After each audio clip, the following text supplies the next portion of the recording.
Hello everyone, welcome to my channel. दोस्तों, आज के इस वीडियो में हम कवर करने वाले हैं ज्योग्राफी के काफ़ी इंपॉर्टेंट क्वेश्चन जो चैप्टर पहला से मानव भूगोल और प्रकृति विषय क्षेत्र। पहला क्वेश्चन है, संभववाद की अवधारणा में किस घटक को महत्वपूर्ण माना गया है? तो ऑप्शन ए है प्रकृति, बी है मानवीय घटक, सी है ए और बी दोनों, एंड डी है इनमें से कोई नहीं। तो क्या हो जाएगा इसका राइट आंसर? राइट आंसर की बात करें तो हो जाएगा बी यानी मानवीय घटक। अब बढ़ते हैं अगले क्वेश्चन की ओर। अगला क्वेश्चन आपकी स्क्रीन पे आ चुके। क्वेश्चन नंबर दूसरा, संकल्पना में किस संगठन को घटक को महत्वपूर्ण माना गया? तो ऑप्शन ए प्रकृति, बी है मानवीय, सी है ए और बी दोनों, एंड डी है इनमें से कोई नहीं। तो क्या हो जाएगा इसका राइट आंसर? राइट आंसर की बात करें तो हो जाएगा सी यानी ए और बी दोनों, प्राकृतिक और मानवीय। अगला क्वेश्चन आपके स्क्रीन पे आ चुके। क्वेश्चन नंबर दूसरा, निम्नलिखित में से कौन सा एक मानवीय भूगोल से संबंधित नहीं है? तो ऑप्शन ए क्षेत्रीय विविधता, एंड बी है मात्रात्मक क्रांति, सी है स्थानिक संगठन, एंड डी है अन्वेषण एवं वर्णन, अन्वेषण और वर्णन। तो क्या हो जाएगा इसका राइट आंसर? राइट आंसर की बात करें तो हो जाएगा बी यानी मात्रात्मक क्रांति, यानी बी आंसर हो जाएगा। अब बढ़ते अगले क्वेश्चन की ओर। अगला क्वेश्चन आपके स्क्रीन पे आ जाए। क्वेश्चन नंबर दूसरा, नव निश्चयवाद के प्रवर्तक कौन है? तो ऑप्शन ए रेडजेल, बी है टेलर, सी है हम्बोल्ट, एंड डी है ब्लास्ट। क्या हो जाएगा इसका राइट आंसर? राइट आंसर हो जाएगा बी यानी टेलर। बढ़ते अगले क्वेश्चन की ओर। अगला क्वेश्चन आपके स्क्रीन पे क्वेश्चन नंबर दूसरा पांचवा, किसने कहा मानव प्रकृति का दास है? किसने कहा मानव प्रकृति का दास है? तो ऑप्शन ए हंटिंगटन, बी है अरस्तु, सी है एलन सैम्पल, एंड डी है बकले। तो क्या हो जाएगा इसका राइट आंसर? राइट आंसर की बात करें तो हो जाएगा सी यानी एलन सैम्पल। स्क्रीन पे आ चुके हैं। मानव भूगोल का जनक किसे कहा जाता है? ए स्ट्राबी, बी है अटालमी, एंड सी है हैकेल, डी है रेडजेल। तो क्या हो जाएगा इसका राइट आंसर? राइट आंसर हो जाएगा डी यानी रेडजेल, डी आंसर हो जाएगा। अब बढ़ते हैं अगले क्वेश्चन की ओर। अगला क्वेश्चन आपके स्क्रीन पे आ जाए। क्वेश्चन नंबर 7, जियोग्राफिया जनरलिस के लेखक कौन है? जियोग्राफिया जनरलिस के लेखक कौन है? तो ऑप्शन ए सैम्पल, बी है वारेनियर, एंड सी है रेडजेल, एंड डी है डार्विन। तो क्या हो जाएगा इसका राइट आंसर? राइट आंसर की बात करें तो हो जाएगा बी यानी वारेनियर। अब बढ़ते हैं अगले क्वेश्चन की ओर। अगला क्वेश्चन आपके स्क्रीन पे आ चुके। क्वेश्चन नंबर 8, एंथ्रोपोजियोग्राफी नामक पुस्तक के लेखक कौन है? तो ऑप्शन ए रेडजेल, बी है हंटिंगटन, एंड सी है सैम्पल, एंड डी है जीन्स ब्रूस। तो क्या आ जाएगा इसका राइट आंसर? राइट आंसर हो जाएगा ए यानी रेडजेल। आपके स्क्रीन पे आ चुके क्वेश्चन नंबर 9, संभववाद शब्द का प्रयोग सर्वप्रथम किस फ्रांसीसी विद्वान ने किया? तो option A Vidal de la Blache, and B है लुइस फेब्रे, एंड सी है फ्रांसिस बेकेन, एंड डी है जीन ब्रून्स। तो क्या हो जाएगा इसका राइट आंसर? राइट आंसर हो जाएगा बी यानी लुइस फेब्रे ने। अगला क्वेश्चन आपके स्क्रीन पे आ चुके। क्वेश्चन नंबर 10, मानव भूगोल क्रियाशील मानव और अस्थायी पृथ्वी के परिवर्तनशील संबंधों का अध्ययन है, ये किसने कहा? तो ऑप्शन ए रीटर, बी है रेडजेल, सी है Ellen, C Semple, and D है टेलर। तो क्या हो जाएगा इसका राइट आंसर? राइट आंसर हो जाएगा सी एलन, सी सैम्पल। अब बढ़ते हैं अगले क्वेश्चन की ओर। अगला क्वेश्चन नंबर 11 आपके स्क्रीन पर आ चुकी। निम्नलिखित में से कौन सा एक भौगोलिक सूचना का स्रोत नहीं है? ऑप्शन ए यात्रियों के विवरण, बी है चंद्रमा से चट्टानी पदार्थों के नमूने, सी है प्राचीन मानव चित्र, एंड डी है प्राचीन महाकाव्य। क्या हो जाएगा इसका राइट आंसर? राइट आंसर हो जाएगा बी यानी चंद्रमा से चट्टानी पदार्थों के नमूने। बढ़ते हैं अगले क्वेश्चन की ओर। अगला क्वेश्चन नंबर 12 आपके स्क्रीन पे आ चुकी है। इस क्वेश्चन को आपको कमेंट सेक्शन में आपको आंसर बताना है, इसका आंसर, ठीक है? वीडियो को पॉज करके आप इसका आंसर बताएंगे। अब बढ़ते हैं क्वेश्चन नंबर 13 आपके स्क्रीन पे आ चुके हैं। आधुनिक मानव भूगोल का जनक है तो कौन है? फ्रेडरिक रेडजेल, बी है वारेनियस, सी है चार्ल्स डार्विन, एंड डी है एलन सैम्पल। तो क्या हो जाएगा इसका राइट आंसर? तो आंसर होगा ए यानी फ्रेडरिक रेडजेल। आधुनिक मानव भूगोल के जनक कौन है? तो फ्रेडरिक रेडजेल। अब बढ़ते अगले क्वेश्चन की ओर। अगला क्वेश्चन आपके स्क्रीन पे आ चुकी है। क्वेश्चन नंबर 14, नियतिवाद के विचारक कौन है? नियतिवाद के विचारक कौन है? तो option A E Kant, B है हम्बोल्ट, एंड सी है रीटर, एंड डी है इनमें से सभी। तो क्या हो जाएगा इसका राइट आंसर?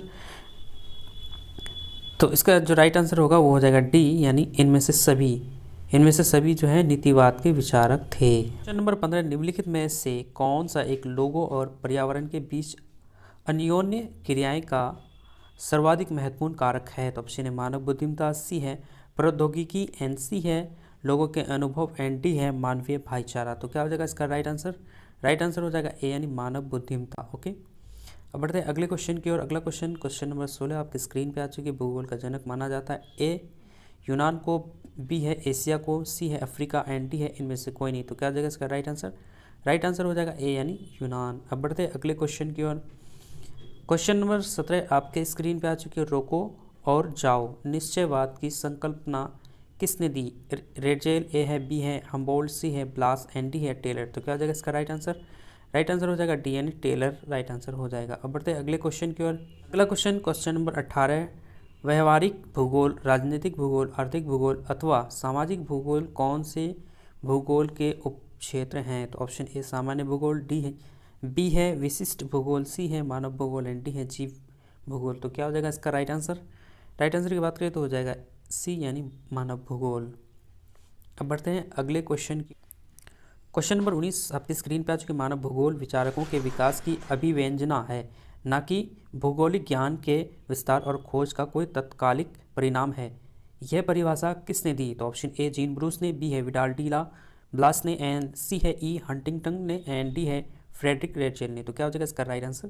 राइट आंसर हो जाएगा बी, यानी विडाल डी ला ब्लास। ठीक है, अब बढ़ते अगले क्वेश्चन की ओर। अगला क्वेश्चन आपकी स्क्रीन पे आ चुके। क्वेश्चन नंबर 20, 1990 का दशक भूगोल के किस उपागम के लिए जाना जाता है? तो ऑप्शन ए उत्तर आधुनिकतावाद, बी है आधुनिकतावाद, सी है अन्वेषणवाद, एंड डी है संभववाद। तो क्या हो जाएगा इसका राइट आंसर? राइट आंसर हो जाएगा बी, यानी आधुनिकवाद। ठीक है, अब बढ़ते अगले क्वेश्चन की ओर। अगला क्वेश्चन आपके स्क्रीन पे आ चुकी। क्वेश्चन नंबर 21, ब्लास निम्नलिखित में से किस भौगोलिक अवधारणा से संबंधित है? तो ऑप्शन ए नीतिवाद, बी है संभववाद, या एन सी है नवनियतिवाद, एन डी है इनमें से कोई नहीं। तो क्या हो जाएगा इसका राइट आंसर? राइट आंसर की बात करें तो हो जाएगा ए, यानी नीतिवाद।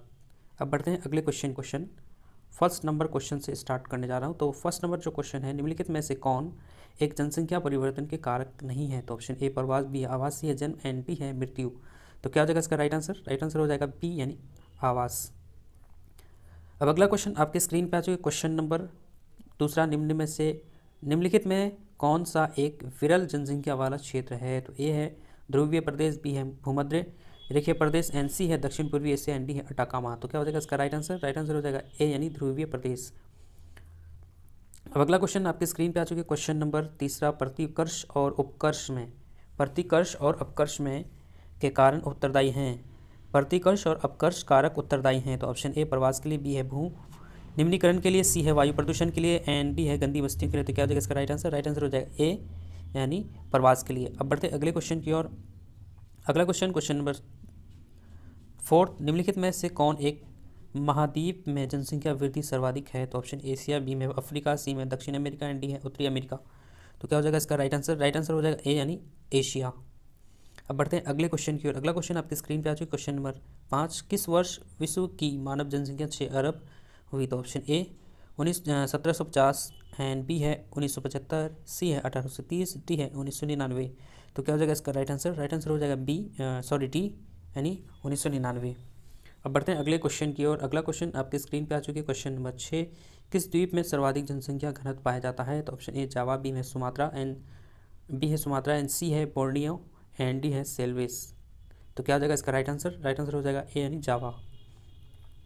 अब अगला क्वेश्चन आपकी स्क्रीन पे आ चुकी है। क्वेश्चन नंबर 7, सर्वाधिक सड़क घनत्व और सबसे अधिक वाहनों की जनसंख्या निम्नलिखित में से किस महादेश में है? तो ऑप्शन ए उत्तरी अमेरिका, बी है यूरोप, सी है अफ्रीका, एंड डी है ऑस्ट्रेलिया। तो क्या हो जाएगा इसका राइट आंसर? राइट आंसर हो जाएगा ए, यानी उत्तरी अमेरिका। बढ़ते हैं अगले क्वेश्चन की ओर। अगला क्वेश्चन आपके स्क्रीन पे आ चुके। क्वेश्चन नंबर 8, जनसंख्या वितरण को प्रभावित करने वाले कारकों में से सबसे महत्वपूर्ण कारक कौन सा है? तो ऑप्शन ए स्थलाकृति, बी है मिट्टी, सी है प्राकृतिक वनस्पति, एंड डी है जलवायु। तो क्या हो जाएगा इसका राइट आंसर? राइट आंसर हो जाएगा डी, यानी जलवायु। अब बढ़ते हैं अगले क्वेश्चन की ओर। अगला क्वेश्चन नंबर 9, निम्नलिखित में से किस देश का लिंग अनुपात विश्व में सर्वाधिक है? तो ऑप्शन ए संयुक्त अरब अमीरात, बी है फ्रांस, सी है जापान, एंड डी है लेटविया। तो क्या हो जाएगा इसका राइट आंसर?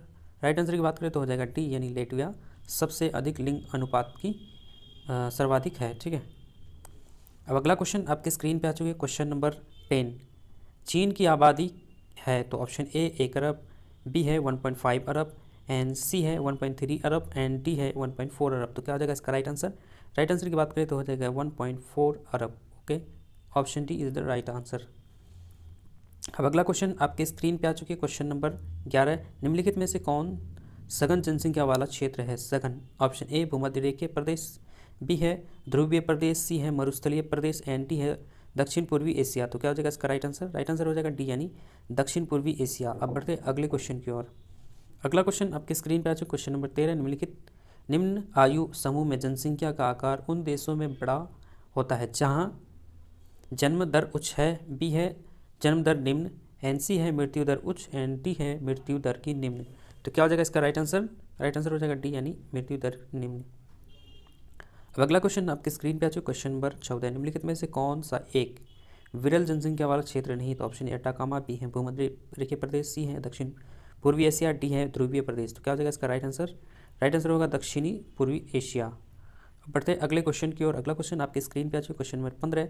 निम्नलिखित में से कौन एक प्रतिकर्ष कारक नहीं है? तो ऑप्शन ए जल का अभाव, बी है चिकित्सा शैक्षणिक सुविधा, एंड सी है बेरोजगारी, सी महामारी, एंड डी है महामारी। तो क्या हो जाएगा इसका राइट आंसर?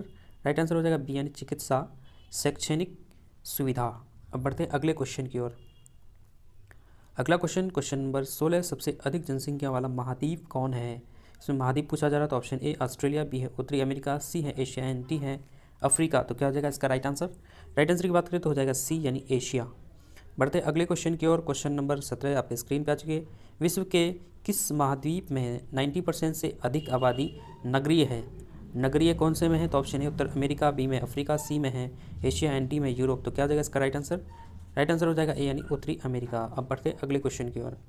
अगला क्वेश्चन आपके स्क्रीन पे आ चुके। भारत में 1 हेक्टेयर कृषि भूमि पर कितने व्यक्ति आश्रित हैं? तो ऑप्शन ए 5, बी में 15, सी में 12, एंड डी में है 0.4। तो क्या हो जाएगा इसका राइट आंसर? 5 यानी 5 जो है ए आंसर सही हो जाएगा। यहीं तक था लास्ट क्वेश्चन जो आपके एग्ज़ाम में काफ़ी महत्वपूर्ण भूमिका निभाने वाली है। तो आप सभी क्वेश्चन को याद रखेंगे।